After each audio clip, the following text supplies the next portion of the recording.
Fala, meu povo, tudo bem com vocês? Bem-vindos ao canal GeoMapas. Estamos de volta para mais uma videoaula e o tema da vez é globalização.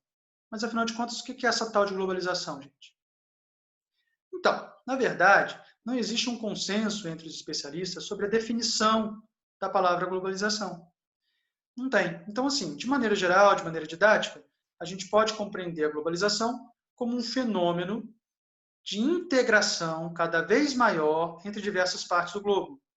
E essa integração ela se dá tanto no âmbito econômico, ele está falando de produção, consumo, quanto no âmbito cultural, social, político, tecnológico e por aí vai. Tá? Então vamos lá, resumidamente falando. Globalização é um fenômeno de integração cada vez maior entre diversas partes do globo. E essa integração se dá em várias áreas diferentes. Beleza? Tranquilo, né?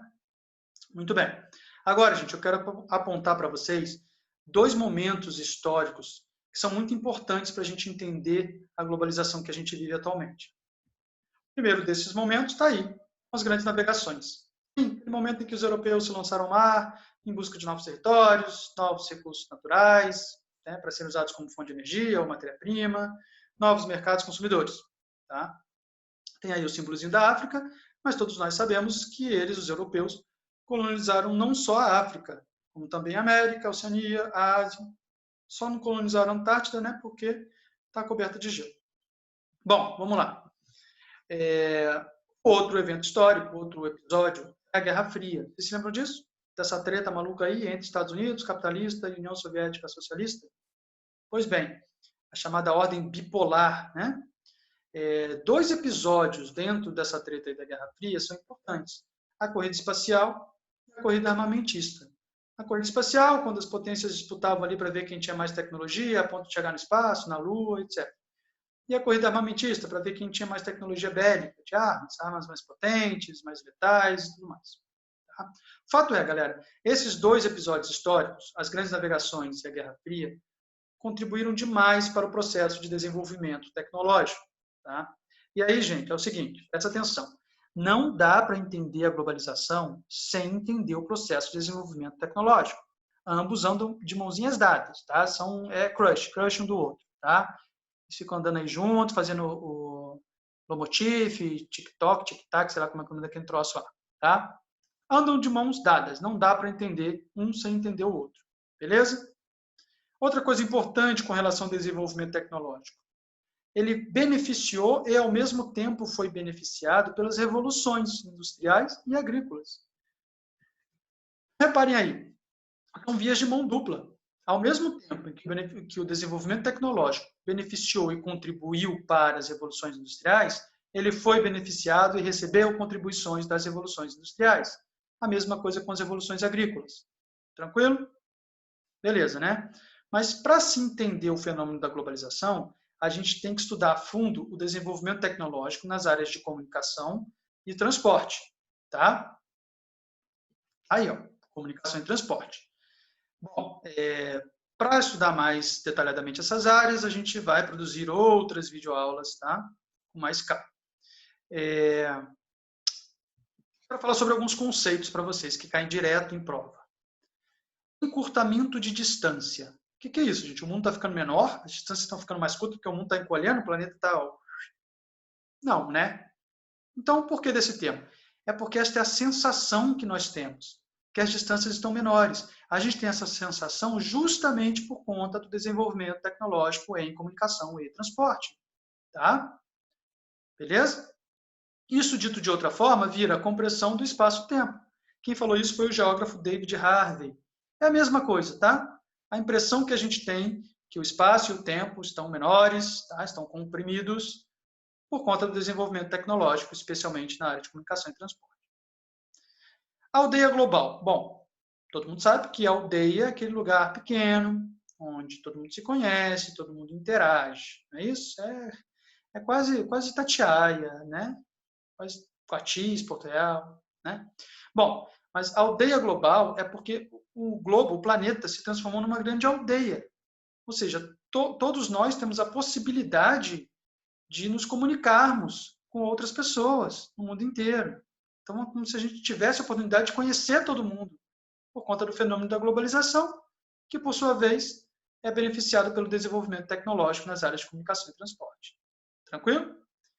E esse símbolozinho aí, gente, esse desenho aí, também é importante, já vi cair muito em prova. É o planeta, né, o globo, passando por um funil. Né? Então, é como se o planeta diminuísse quando ele passa ali pelo gargalo do funil. Mais uma vez, a mesma coisa. Refere-se à sensação que nós temos que o planeta está ficando menor por conta do desenvolvimento em áreas como comunicação e transporte. Tranquilo? Muito bem. Mas por que essas duas áreas são importantes, hein? Comunicação e transporte. Porque elas, gente, são consideradas como agentes facilitadores do processo de globalização. Elas facilitam o processo de globalização. Então, vamos falar disso. Tá? Vamos falar especialmente da globalização da economia. Tá? Bom, o desenvolvimento tecnológico em comunicação e transporte facilita a globalização do consumo e a globalização da produção. Vamos falar sobre cada uma dessas áreas aí. Como assim globalização do consumo? Bom, primeiro, vamos lá.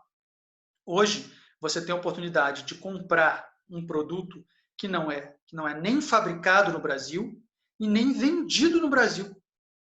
Ou seja, o país não importa, não tem nenhuma empresa que importa para vender aqui em alguma loja. Como é que você faz isso? Você entra nos sites aí, AliExpress da vida, e vai lá e compra algo que é vendido na China, nos Estados Unidos, seja lá onde for. Então, veja bem, o consumo está globalizado. Hoje, você tendo acesso à internet, olha a tecnologia de comunicação, você consegue ter acesso a produtos do mundo inteiro, mesmo que esse produto não seja nem fabricado, nem sequer vendido no seu país. Tá? Bom, a globalização do consumo, gente, ela nos remete a alguns fatos. A crise ambiental, vulnerabilidade socioambiental e a disputa aí que existe entre padronização e multiculturalismo. Bom, crise ambiental, gente, é meio óbvio, né? Porque se o consumo está globalizado, se você tem acesso a produtos do mundo inteiro, está gerando mais consumo. Quanto mais consumo, mais matéria-prima é necessária. Quanto mais matéria-prima é necessária, mais intervenção do ser humano no meio ambiente existe. Tá? Então, mais impacto ambiental. Então, a crise ambiental é basicamente uma crise de consumo ou, especificamente, consumismo. Consumismo é o consumo exagerado, supérfluo, desnecessário. Tá? Bom, vulnerabilidade socioambiental se refere a pessoas, moradores ou trabalhadores que estão em condições ambientais, sociais, muito ruins, muito precárias. Áreas degradadas, né? Áreas que não têm recursos naturais básicos como água, solo, né? Ar, em condições adequadas. Tá? E padronização e multiculturalismo. Padronização porque a globalização do consumo ela acaba incentivando uma padronização desse consumo. Então, você tem marcas que são padrões. Tipo, padrão de marca de smartphone, iPhone. Padrão de marca de roupa, sei lá, roupa esportiva, Nike. Padrão de, sei, automóvel, e por aí vai. Tá? Bolsa, vestido, enfim. Diversas áreas do consumo. Tá? Você cria padrões. Mas existe aí o multiculturalismo. Aquela galera que fala que, pô, não, na verdade, não é legal ter todo mundo ser igual, todo mundo consumir a mesma coisa e tal. O legal é você ter múltiplas culturas, né? A diversidade cultural. Então, esse é um embate bem interessante no campo das ciências sociais entre padronização e o multiculturalismo. Beleza? E sobre globalização da produção, o que a gente pode falar? Bom, a globalização da produção implica na mundialização do processo produtivo, daqui a pouco a gente fala disso, que é um pouco mais longo, e a diminuição do protecionismo. O protecionismo, todos nós sabemos, é o fato do país blindar a sua economia interna, nacional, protege a sua economia, principalmente cobrando taxas, né, taxas alfandegárias, dando subsídios para os seus produtores, cobrando taxa alfandegária de quem quer vender aqui, de produtos importados, tá? Só para ficar claro. Então, medidas protecionistas envolve taxação de produtos de fora, envolve subsídios, incentivos fiscais, investimentos públicos, tá? Então, medidas protecionistas. Bom, a globalização da produção, pensa bem, Se a produção de alguma coisa, de uma mercadoria, vai ser globalizada, se o consumo já é globalizado, eu preciso que o protecionismo diminua. Senão, como é que eu vou conseguir vender as coisas em outro país, se aquele país vai cobrar muita taxa? Tá? E isso com a globalização acaba acontecendo. Então, é nessa esteira de diminuição do protecionismo que a gente tem o surgimento dos blocos econômicos. Botei ali o símbolozinho do euro, referente ali à União Europeia, porque é o bloco econômico mais avançado que se conhece. Tá? A OMC também, surgimento da OMC, crescimento da importância da OMC, na verdade, a Organização Mundial do Comércio. Ela ganha importância muito grande. Se ela está ali para gerenciar, para organizar o comércio mundial, como o nome sugere, ela ganha muita importância quando esse comércio mundial aumenta muito, né, por conta da diminuição do protecionismo. Tá? Por outro lado, gente, contraditoriamente, a gente vive algumas situações pontuais de aumento do protecionismo. Então, isso se reflete principalmente na guerra atual entre Estados Unidos e China, chamada guerra comercial sino-americana. Guerra comercial, tá, gente? Não é guerra militar, não. Então, começou quando os Estados Unidos resolveram sobretaxar produtos chineses que são vendidos lá nos Estados Unidos. Aí a China retaliou com a mesma moeda, falou, não, então eu vou sobretaxar produtos estadunidenses que são vendidos aqui na China. E ficou essa guerra, aumentando taxa daqui, aumentando taxa dali.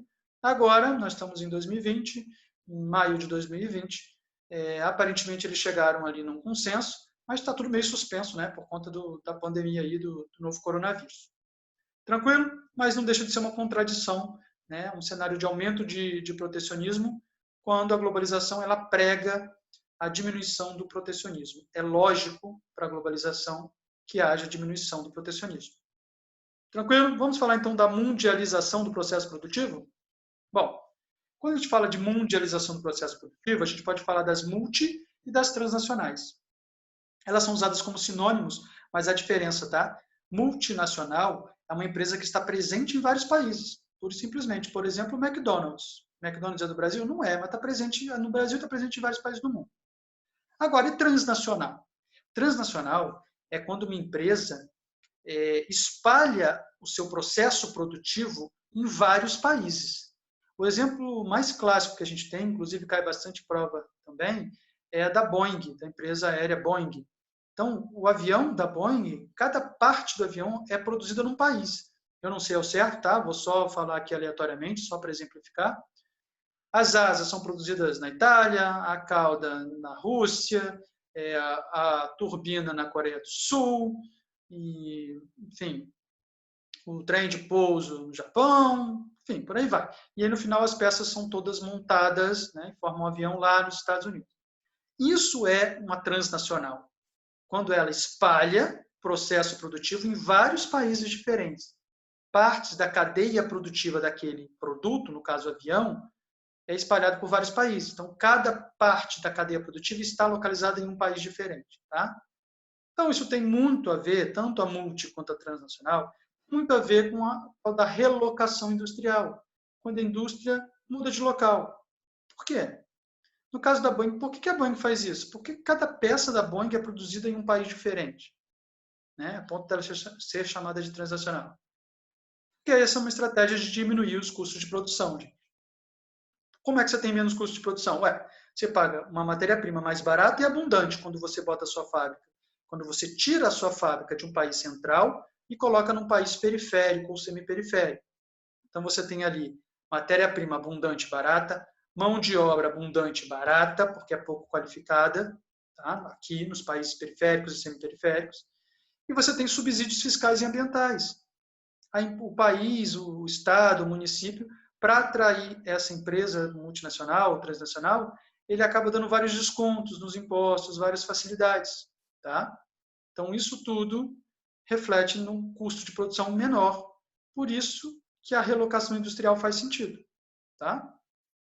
Por sua vez, todo esse fenômeno da relocação industrial e tudo que envolve é relacionado a interferências políticas, a guerra fiscal e a precarização do trabalho. Bom, interferência política porque você tem algumas empresas cujo faturamento é maior do que o PIB de alguns países. Isso é bizarro. Então, é óbvio que quando essas empresas se instalam em países muito pobres, elas acabam tendo uma importância tão grande economicamente falando para o país que elas acabam interferindo na política do país. Tá? A guerra fiscal, que é muito importante isso, cai direto vestibular também. Guerra fiscal é quando um país, um estado, um município disputa com outro país, estado ou município para receber uma empresa qualquer. Então, vamos lá, um município A, B e C. A empresa vira e fala, olha, gente, eu quero instalar uma fábrica por aí, em algum desses municípios. O município A vira e fala, opa, eu te dou 40% de desconto nos impostos, todos você tem que pagar. Aí o município B, eu te dou 60% de desconto. O município C, eu te dou 80% de desconto nos impostos. Então vira essa guerra. Aí o município A, opa, não, então eu te dou 90%. Sabe? Começa a virar essa guerra de incentivos fiscais para receber a indústria no seu país. Tranquilo? Ou no seu município. Tá? Bom, isso está relacionado também à precarização do trabalho. Um trabalho precarizado, ou seja, aumento do trabalho informal, né? As péssimas condições de trabalho, como jornadas longas, maior risco de acidente de trabalho, remuneração baixa, tá? Ausência de direitos trabalhistas ou perda de direitos trabalhistas. Tudo isso está relacionado à precarização do trabalho. Beleza?